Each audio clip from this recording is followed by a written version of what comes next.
Welcome, my friends. Thank you for joining me. Nice to have you here.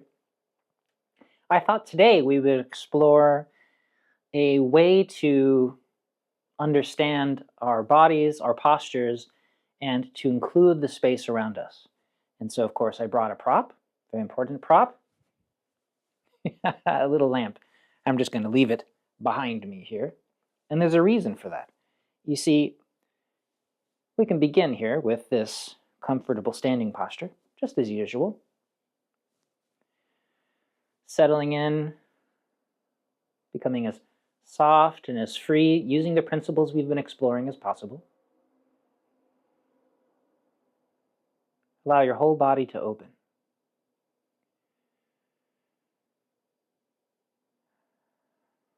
First, paying attention to the structure of your body. Make sure that your hip isn't swaying to one side, that you're not leaning forward or back. Crown of the head falls upward. Allow your arms to fall down. Even your feet are soft.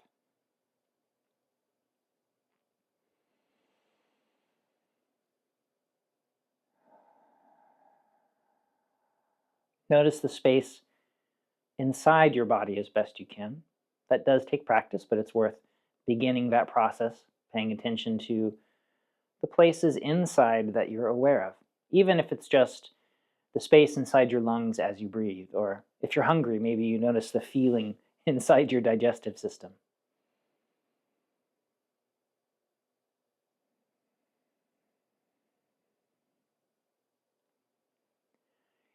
And as we practice, if I paid more attention, for instance, to the left half of my body than the right half, over time that would actually start to skew my posture and my movements in certain ways. And in classes, if I'm teaching Tai Chi or Qigong or something, it becomes obvious if somebody's right-handed or left-handed.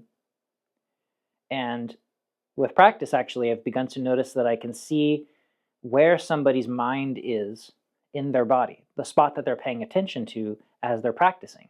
And if they then switch that awareness, I say, hey, pay more attention to your feet or your hips or something, while they're practicing, the shape of their movement changes in very noticeable ways. And so you can see the movement of their mind through their body, especially as they become more skilled and the movement of their chi begins to become a part of their practice. See if you can notice that feeling. Switching your awareness around your body.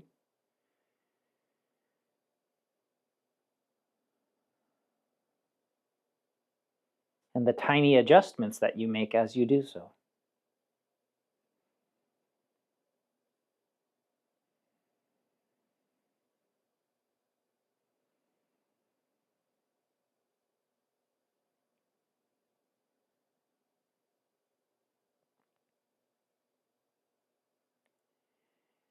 So now here's the trick.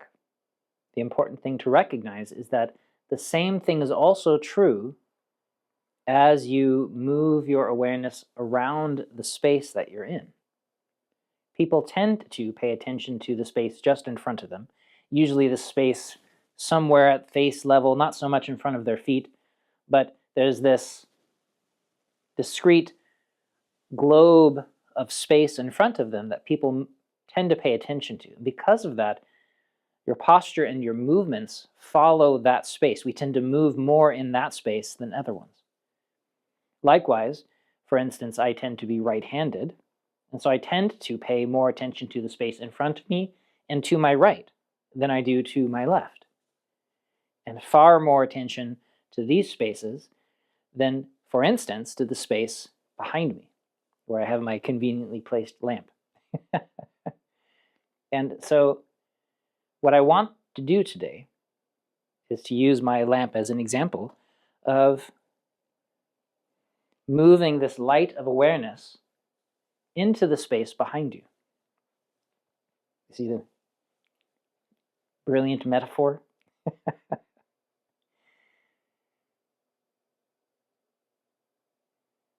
It might be a bit difficult in the beginning to place your awareness directly behind you, and so instead, maybe pay attention to the space in front and just a little bit to your left, for instance.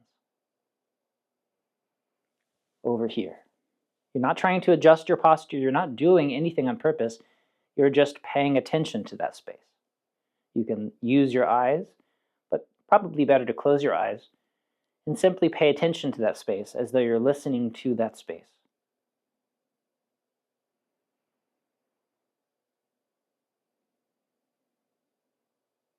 And then do the same to the right side in front, perhaps 45 degrees angled away from your body.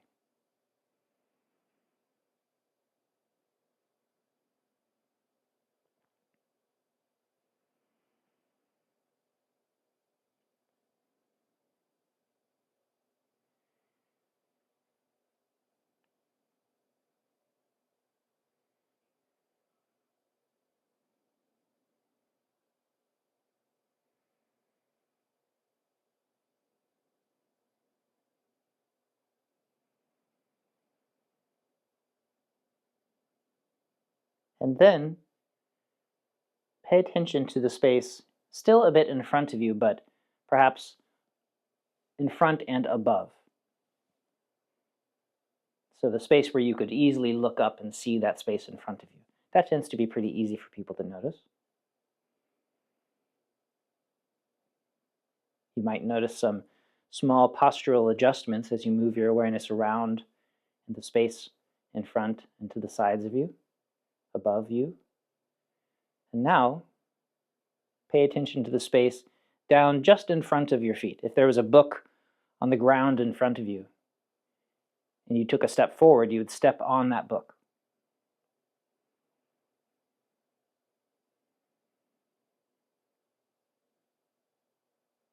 What is it like to notice these spaces and to purposefully move your awareness around in space? How does that adjust your body?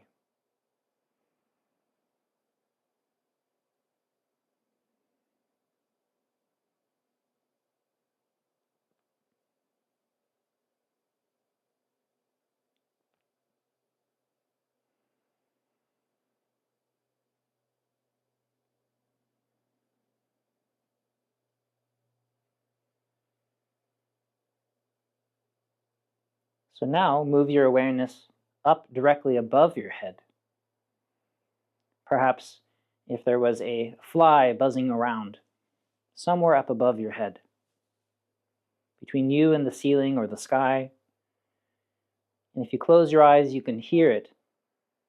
Maybe feel the slight stirring of the air as it buzzes around. And as you move your awareness into that space, what does it do to your posture?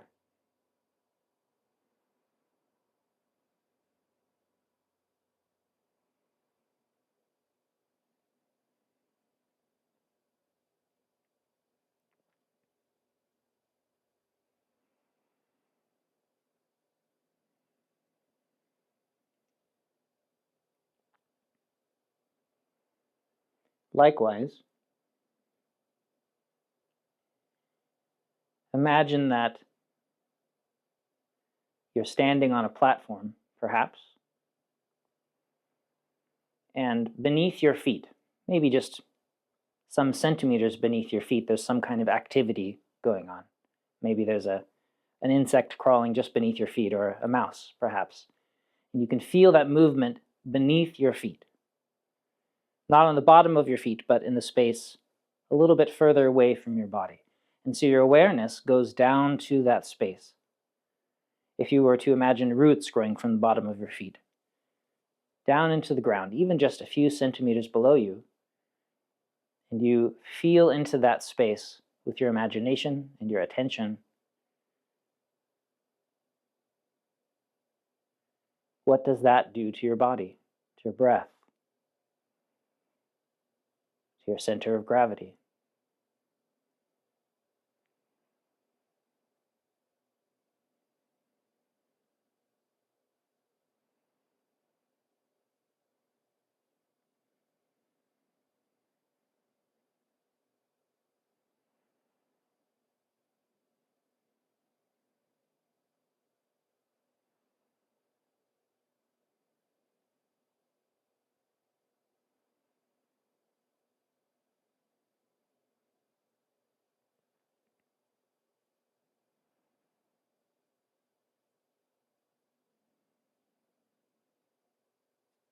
And finally here, now that we've been moving our awareness around us in this section of the sphere of our attention, let's feel into the space directly behind us. This tends to be, along with the space beneath our feet, the most inattentive space. It's the most deficient of our attention. So again, if I was to move that lamp directly behind me, and my attention goes toward that lamp, feeling that space. Can you feel the space behind you?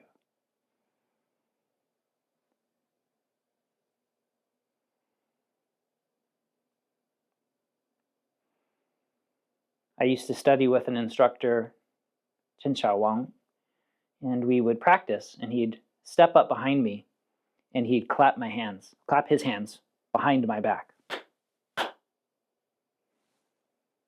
And he was trying to draw my attention and awareness back behind me because he noticed that I tended to have this imbalanced sphere of awareness.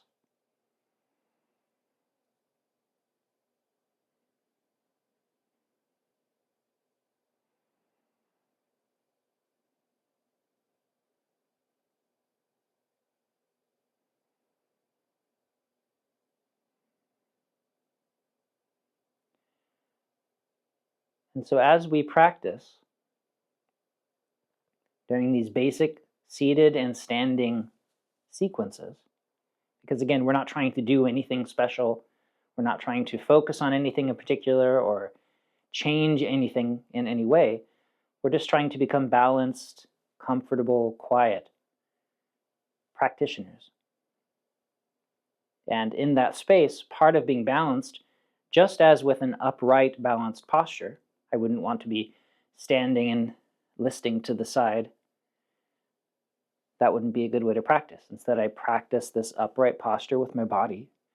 And likewise, we want a balanced, harmonious posture of awareness, field of awareness.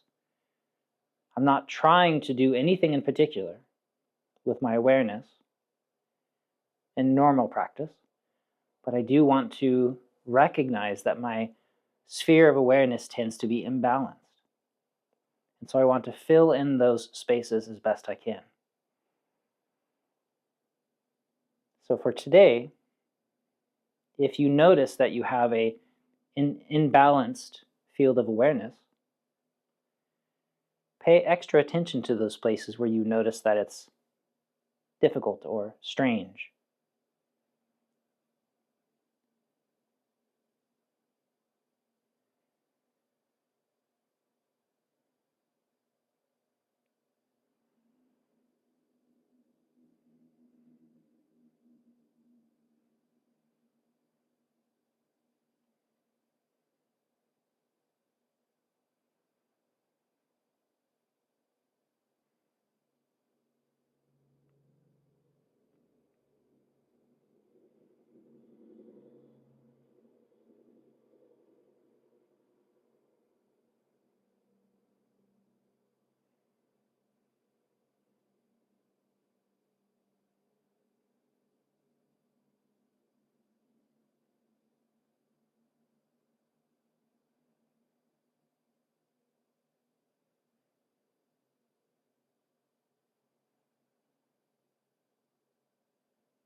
Part of creating a balanced feng shui space for you to stand and practice in and meditate in is making sure that your field of awareness is balanced in that same space. So for instance, if you tended to practice these meditation sessions in a room that had a loud ticking clock, and that clock was off to the right side, for instance, even when you're sitting quietly, there would be, for most people, some imbalanced bit of awareness. You're always extra aware of that space within which the clock is clicking at you, and maybe far less aware of a quiet, dark space behind you and to the left, for instance. And because the nature of attention and the nature of how that impacts chi flow that would actually impact your channels. It would impact how you stand and sit, especially the more skilled you become. And so one way of practicing is to balance the space around you to make it easier for your field of awareness, that sphere of awareness, to also be balanced.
Just another 10 minutes or so of standing.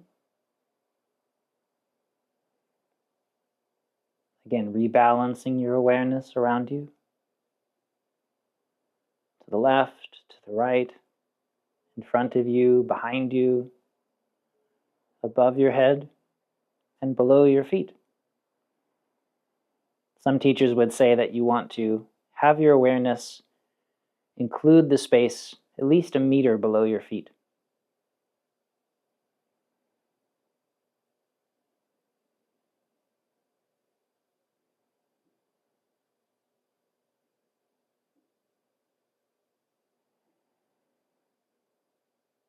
And for those of you who study feng shui, there's this idea that in the Chinese medicine perspective, there's an extra quality of energy that flows up the left side and down the right side.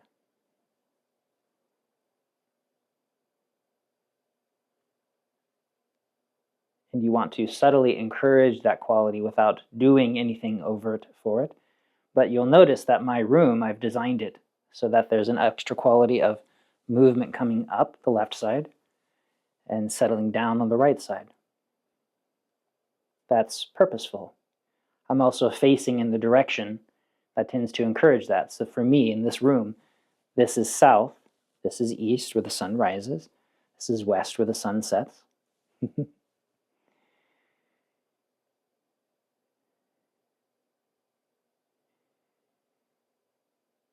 So these basic, subtle principles that help to encourage balance and healing in your body and in the space around you.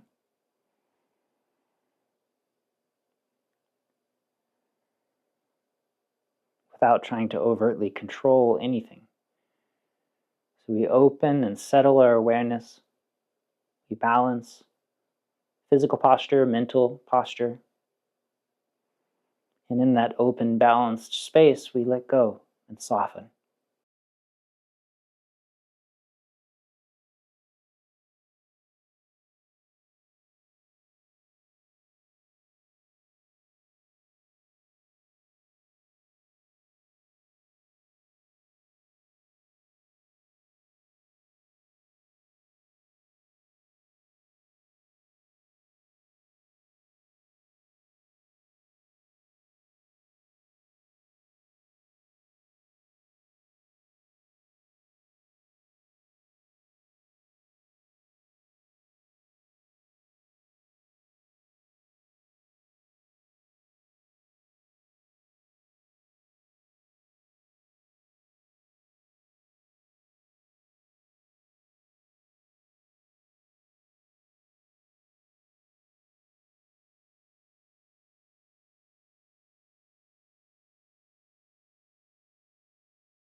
Closing when you're ready.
Take as long as you need.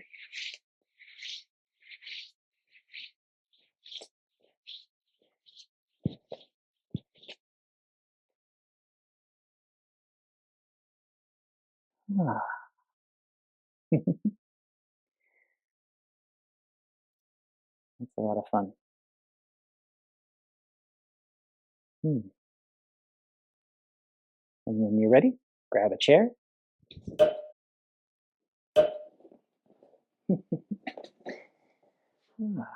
So I turned off some of the lights as well behind me to make it a little easier to see the lamp there. And again, to highlight this quality of the space behind me. Settling comfortably into your posture. Following all the same rules that we tend to follow. The weight resting in front of the sitting bones, spine straight, crown of the head floating upward freely, shoulders released by your sides. I'm putting my hands on my lap, resting where you need to.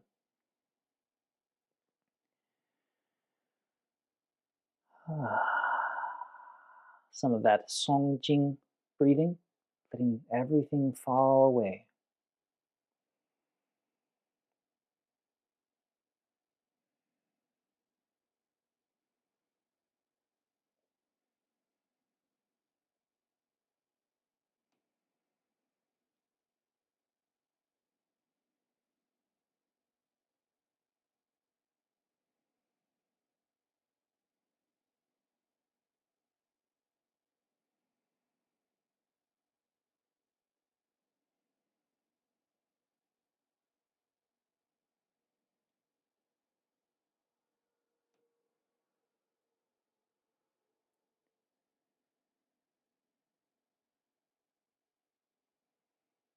Balancing your awareness, that sphere of awareness, including the space beneath your feet, above your head, and noticing the area where you tend to be the most imbalanced. Again, for me, because I'm right-handed primarily, most of my attention is paid in this area of the body. And so for me, by paying attention to the space behind and a little bit to my left, that tends to be the space where I'm most lacking. So for me, this lamp, the idea of the light of my awareness resting in that space behind me, I can feel a shift in how my body's functioning, how my breath is releasing.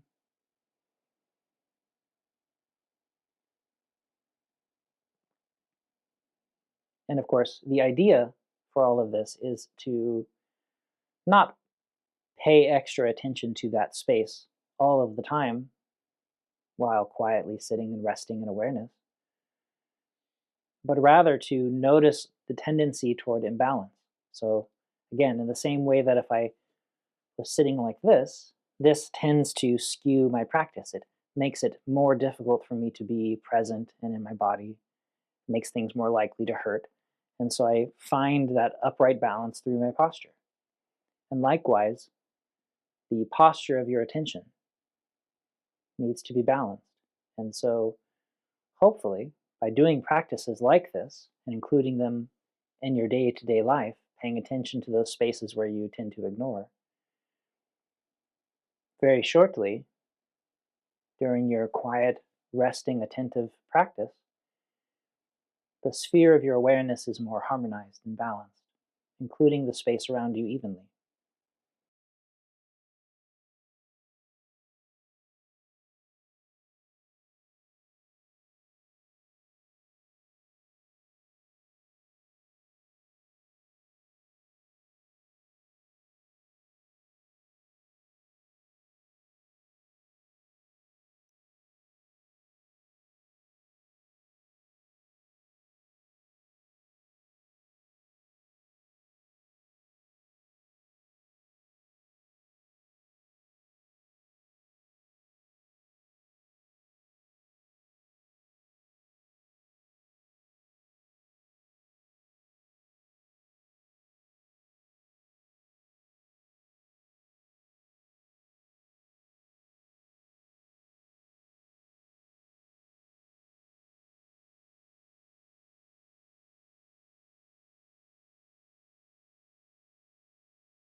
Maybe just another 10 minutes or so of sitting.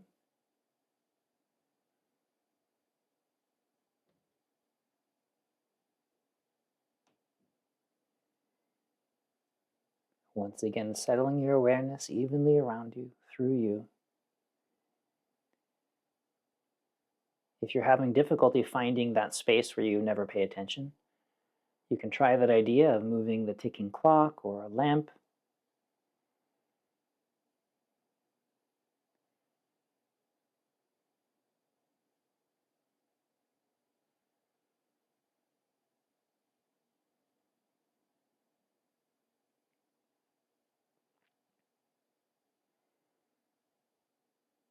The problem with a screen is that it tends to draw our awareness to the screen.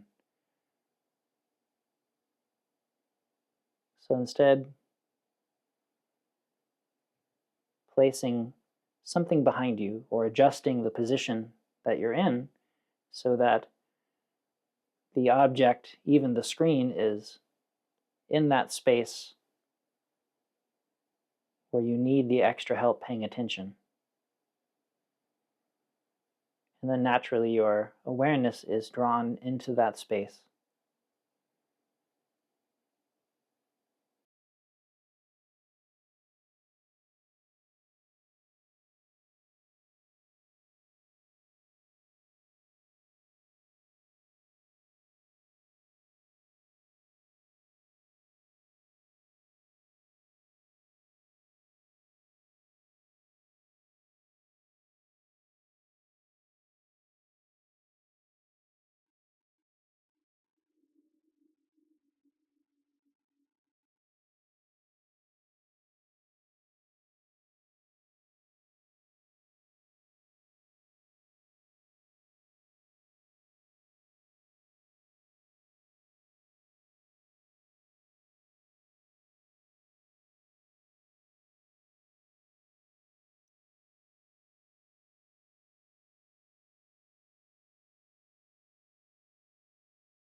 warming your hands when you're ready.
So you might even notice as we do these practices that your non-dominant hand might be much weaker than your dominant hand. And so perhaps the massage and the working that you're doing is much more thorough, or at least much stronger on one side than the other.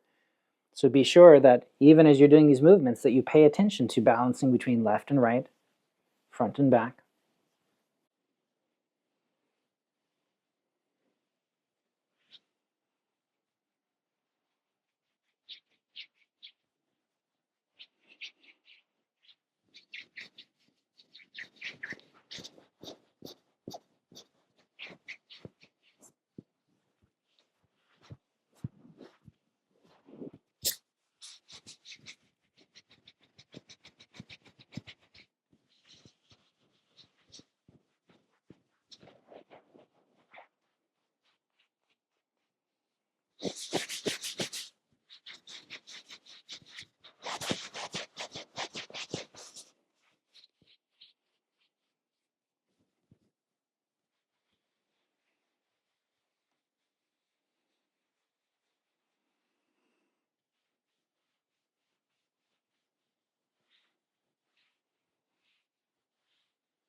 So how do you feel different?